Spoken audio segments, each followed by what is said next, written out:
Student हम लोग पढ़ रहे थे क्लोनिंग वेक्टर। और मैंने आपको बताया था क्लोनिंग वेक्टर दो टाइप के होते हैं, एक होता है प्लाज्मिड और दूसरा होता है बैक्टीरियोफाज। प्लाज्मिड क्योंकि हम सबसे ज़्यादा यूज़ करते हैं क्लोनिंग वेक्टर के लिए, रीजन बिहाइंड क्योंकि हमें लार्ज नंबर ऑफ कॉपीज की ज़रूरत होती है। लेकिन हमने देखा बैक्टीरियोफाज जो है उसको भी आप एज ए वेक्टर यूज़ कर सकते हो, बट वहाँ पर जो नंबर ऑफ कॉपीज़ हैं वो बहुत ज़्यादा होते हैं, एक्सट्रीम होती हैं और हमें उतनी नहीं ज़रूरत है। दैट्स वाई हम किसका यूज़ करते हैं, प्लाज्मिड को एज ए वेक्टर यूज़ किया जाता है। और मैंने आपको बताया था हम mainly artificial cloning vector design कर चुके हैं जिसका नाम था PBR322। किस बेसिस पे इनका नाम PBR322 रखा गया था? पी मतलब प्लाज्मिड, और जिन्होंने इसको डिस्कवर किया है उन्हीं के नाम पर इसका नाम PBR रखा गया था। बी मतलब ब्लोवियर एंड आर मतलब रॉड्रिग्यूज। इन दो साइंटिस्ट ने मिलकर इस PBR322 को बनाया था। दैट्स वाई इस प्लाज्मिड का नाम PBR322 रखा गया। बहुत सारे आपको देखने को मिलेंगे प्लाज्मिड्स, जैसे एक और मैं आपको प्लाज्मिड बताती हूँ PUC, क्योंकि ये यूनिवर्सिटी ऑफ कैलिफोर्निया में बनाया गया था इसलिए उसी के नाम पर उसको रखा गया है PUC, plasmid university of California. तो इस बेसिस पर इनके प्लाज्मिड के नाम रखे गए हैं। अब मैंने आपको कहा था कि वेक्टर में क्या क्या खासियत होनी इंपॉर्टेंट है, जो कि हमारी फॉर्मेशन, जो हम डिजायर्ड जीन अपनी इंसर्ट करते हैं एंड देन होस्ट में कॉपी नंबर इंक्रीज कराते हैं, किस तरह से होता है। याद कीजिए हमने क्या किया था, हमने कहा था हमने एक प्लाज्मिड लिया है, ठीक है ठीक है। उसके बाद हमने क्या किया था, प्लाज्मिड को एक पर्टिकुलर साइड से हमने कट कर लिया था एंडो न्यूक्लियस एंजाइम के थ्रू, और यहाँ पर हमने अपना एक डिजायर्ड जीन की क्या कर दी थी, लाइगेज एंजाइम के थ्रू उसको वहां पे इनकॉर्पोरेट कर दिया था, जोड़ दिया था। अब इस वेक्टर को हमने क्या किया था, होस्ट सेल हमने स्पेशली नॉर्मली हम कौन से लेते हैं, ई कोलाई लेते हैं, इजीली अवेलेबल है। और इसमें हम अभी मैं आपको बताऊंगी बहुत सारी क्वालिटीज होती हैं जिसकी वजह से हम ई कोलाई लेते हैं। इसमें इंसर्ट कर देते थे, ये इसका अपना जीनोम और ये हमारा प्लाज्मिड, और इसे जब रेप्लिकेशन कराते थे हम किसी मीडिया के अंदर इस बैक्टीरिया की, तो हमें लार्ज नंबर ऑफ क्या मिल रहा था, अपने डिजायर्ड जीन से रिलेटेड रेप्लिकेटेड सेल्स की फॉर्मेशन हो जाती थी। ये जो प्रोसेस आप यहाँ पर देख रहे हैं, सपोज कीजिए कि जो हमने ये रिकॉम्बिनेंट बनाया है, क्योंकि रिकॉम्बिनेंट का मतलब है रिकॉम, दो चीजों को जोड़कर जो बनाया जाए, रिकॉम्बिनेंट। तो यहाँ पर आप देख रहे हैं दो डिफरेंट DNA मॉलिक्यूल्स को जोड़ा गया, तो ये क्या है, एक टाइप का रिकॉम्बिनेंट है। क्या है ये, रिकॉम्बिनेंट है। मान लीजिए ये रिकॉम्बिनेंट हम सोच रहे हैं कि हमने उसको क्या कर दिया है, जोड़ दिया है, इनकॉर्पोरेट कर दिया है, बट अगर ये आपस में रिकॉम्बिनेंट हुआ ही ना हो, ठीक है, और मान लीजिए हम इसको इंसर्ट कर दे बैक्टीरियल सेल में और ग्रो करा दे, तो हमें जो डिजायर जीन थी हमारी वो ऑलरेडी क्या नहीं हुई, इसके साथ इनकॉर्पोरेट नहीं हुई, एंड देन हमने उसे होस्ट में डाल दिया और पूरी प्रोसेस करा ली, तो हमारा जितना भी प्रोसीजर होगा वो क्या हो जाएगा, खराब हो जाएगा, क्योंकि हमें पता ही नहीं है कि वो पूरी तरह से रिकॉम्बिनेंट हुआ है या नहीं, ठीक है।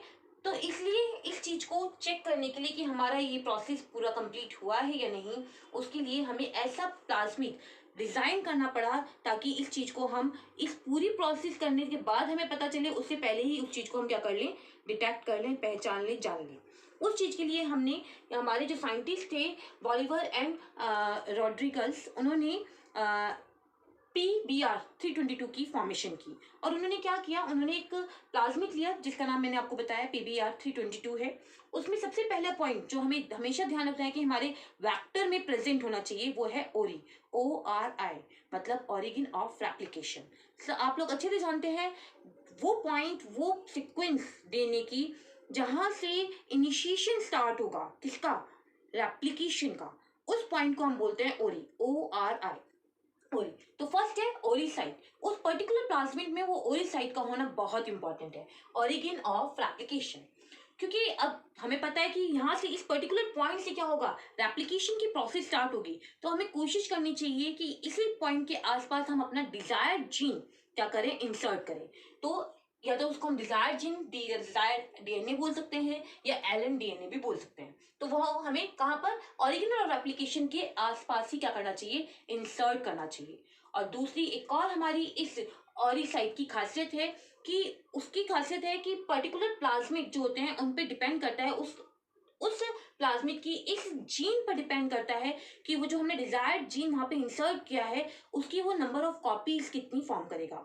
हो सकता है कुछ प्लाज्मिड ऐसे हैं जिनकी ऑरी साइट 100 कॉपीज बनाती हैं, कुछ की ऐसी हैं जिनकी 20 बनाती हैं, कुछ की ऐसी जिसकी 2 और 3 बनाती हैं। तो जो हमारी रिक्वायरमेंट हो उसकी बेसिस पर उस टाइप का हम प्लाज्मिड वहाँ पर क्या करते हैं, अपटेक करते हैं। तो हमने ऐसा प्लाज्मिड लिया है जहाँ पे हमें बहुत ज़्यादा भी नहीं, बहुत कम भी नहीं मिले, मतलब आराम से 25 to 40 क्या मिल सकते हैं, डिजायर्ड कॉपी की फॉर्मेशन मिल जाए। तो हमने इस टाइप का हमने यहाँ पे ऑरिसाइट या उस टाइप का हमने यहाँ पर प्लाज्मिड पिक किया है।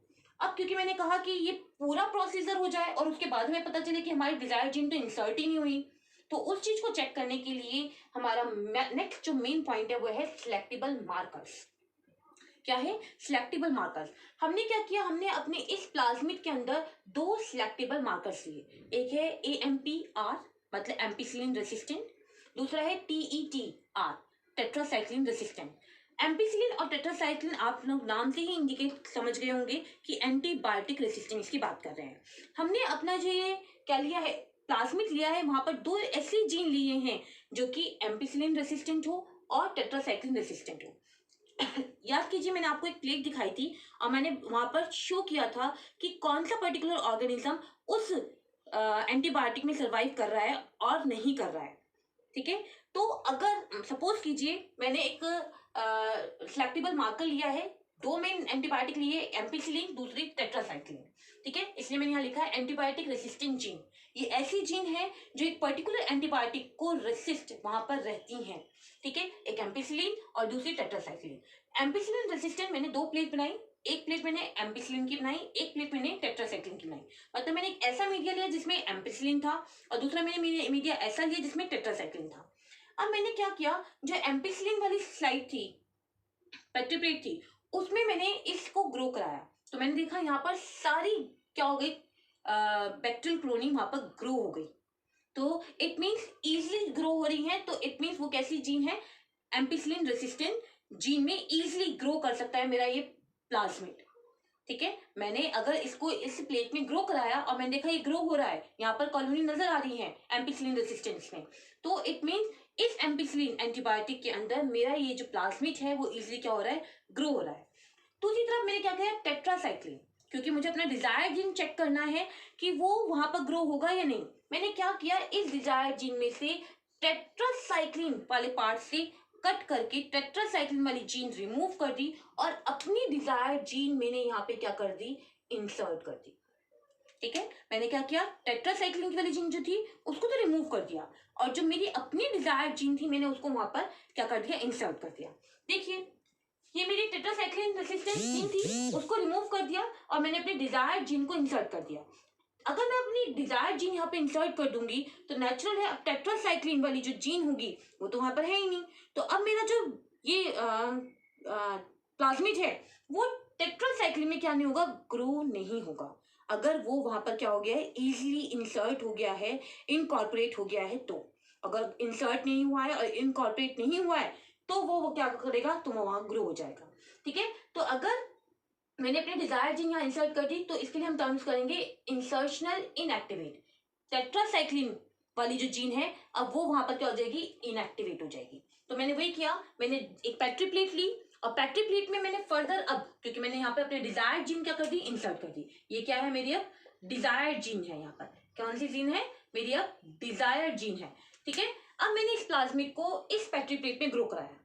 अगर यहाँ पर वो कॉलोनी ग्रो हो रही है तो इट मीन्स मेरा जो डिजायर जीन है वो यहाँ पर इंसर्ट नहीं हुआ है, तो नॉन रिकॉम्बिनेंट क्या हो रही है, कॉलोनीज की फॉर्मेशन हो रही है। और अगर इस मीडिया के अंदर मेरी कॉलोनी यहाँ पर नहीं बन रही है, मतलब मेरे प्लाज्मिड की फॉर्मेशन यहाँ पर नहीं हो रही है, तो इट मीन्स मेरा जो डिजायर जीन है वो इजिली इस प्लाज्मिड में क्या हो गया है, इंसर्ट हो गया है। तो इस तरह से मुझे इजिली पता चल जाएगा कि मेरा जो रिकॉम्बिनेंट है वो फॉर्म हुआ है या नहीं हुआ है। अगर रिकॉम्बिनेंट फॉर्म होगा तो यहाँ पर कॉलोनी नहीं बनेगी, और अगर रिकॉम्बिनेंट फॉर्म नहीं हुआ है तो यहाँ पर कॉलोनी की फॉर्मेशन हो जाएगी। तो इट मीन्स यहाँ पर देखो कॉलोनी नहीं बनी है तो मेरा रिकॉम्बिनेंट तैयार है, और अगर यहाँ पर कॉलोनी बन रही है तो मेरा रिकॉम्बिनेंट तैयार नहीं है। ठीक है, तो अब मुझे पता चल जाएगा ना कि मेरा रिकॉम्बिनेंट तैयार हो गया है कि नहीं हो गया है। तो आप इजीली मैं इसे होस्ट सेल में क्या कर सकती हूँ, इंसर्ट कर सकती हूँ एंड इसकी डिजायर्ड कॉपीज जो मेरे को चाहिए वो इजीली मैं वहाँ फॉर्म कर सकती हूँ। इसलिए सिलेक्टेबल मार्कर्स का होना बहुत इंपॉर्टेंट है हमारे प्लाज्मिड में, ताकि वो हमें ये बता सकें कि हमारी इंसर्ट जीन जो है वो वहाँ पर इनकॉर्पोरेट हुई है या नहीं। अगर वो इनकॉर्पोरेट हुई है तो वो हमें इस तरह से यहाँ पर जिस तरह से आप देख रहे हैं ना, कोई कॉलोनी यहाँ पे प्रेजेंट नहीं है, इट मीन्स वो इंसर्ट हो गई है, और अगर कॉलोनी प्रेजेंट है तो इट मीन्स वो इंसर्ट नहीं हुई है। इसलिए सिलेक्टेबल मार्कर्स का होना इंपॉर्टेंट है। ये तो बात होगी हमारी सिलेक्टेबल मार्कर्स की।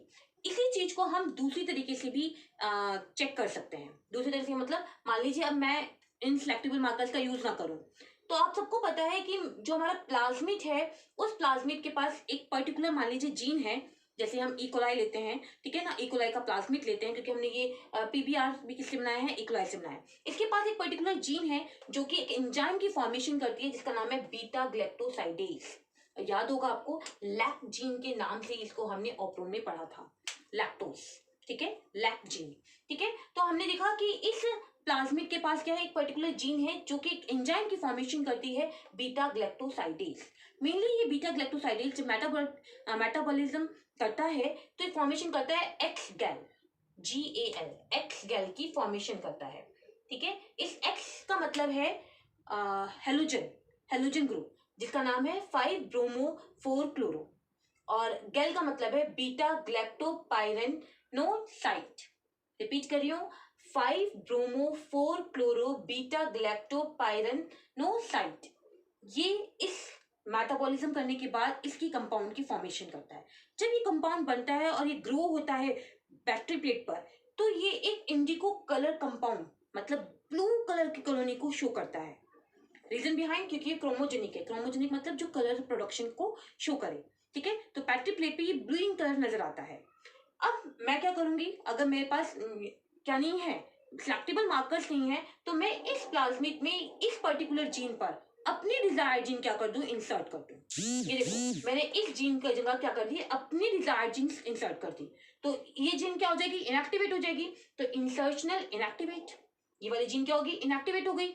तो ये एंजाइम क्या नहीं होगा, प्रोडक्शन नहीं करेगा, जिसकी वजह से इसकी प्रोडक्शन नहीं होगी, और इसकी प्रोडक्शन नहीं होगी तो जो कलर आ रहा था ब्लू कलर, इसकी वजह से, इस कंपाउंड की वजह से, वो कंपाउंड की वजह से कलर नहीं आएगा, क्योंकि वो कंपाउंड की फॉर्मेशन ही नहीं हुई, क्योंकि इसने इसकी प्रोडक्शन नहीं करी और इसने इस कंपाउंड में इसको कन्वर्ट नहीं किया, मेटाबॉलिज्म नहीं करी, तो इसलिए कलर ही नहीं आएगा। और ये हमें पता कैसे चलेगा, क्योंकि अब वहां पर कॉलोनी का कलर ब्लू की जगह क्या हो जाएगा, व्हाइट हो जाएगा, अगर मेरी डिजायर्ड जीन वहां पर क्या हो गई, इंसर्ट हो गई है। तो इट मीन्स अब भी मेरा जो यहाँ पे प्लाज्मिड है वो क्या हो गया है, रिकॉम्बिनेंट में कन्वर्ट हो गया है। एंड देन मैं इजिली क्या कर सकती हूँ, अब उसको होस्ट सेल में इंसर्ट कर सकती हूँ एंड नंबर ऑफ कॉपीज की फॉर्मेशन करा के अपने डिजायर्ड जीन की क्या कर सकती हूँ, प्रोडक्शन करा सकती हूँ, एप्लीकेशन करा सकती हूँ। तो इस टाइप से हमें ऐसा प्लाज्मिड यूज करना है जो कि पर्टिकुलर ऑरिसाइट हो, सेकेंड सिलेक्टेबल मार्कर हो, थर्ड पॉइंट है क्लोनिंग साइट। क्लोनिंग साइट उस साइट को कहा है कि मेरे जो पूरा प्लाज्मिड है उसमें फ्यू साइट होनी चाहिए रिकॉग्निशन साइट की, फ्यू या 1। ठीक है, इससे ज्यादा होगी तो हमारे लिए क्या होगी, प्रॉब्लम होगी। कैसे प्रॉब्लम होगी, ये देखिए, मान लीजिए मेरा एक प्लाज्मिड है, ठीक है, इसमें अगर एक सिंगल रिकॉग्निशन साइट हुई या फ्यू साइट होगी तो क्या होगा, जब मैं एंडोन्यूक्लियस एंजाइम डालूंगी तो वो पर्टिकुलर एक ही साइट से क्या करेगा, कट करेगा, और मैं इजीली वहां पर अपना डिजायर्ड जीन क्या कर सकती हूँ, इंसर्ट कर सकती हूँ। और अगर गलती से वहां फ्यू साइट नहीं मोर देन साइट्स हुई, मान लीजिए 5 साइट्स है, ठीक है, तो क्या करेगा, 1 2 3 4 5 इतने पार्ट से छोटे छोटे फ्रेगमेंट्स में क्या हो जाएगा, डिवाइड हो जाएगा, टूट जाएगा।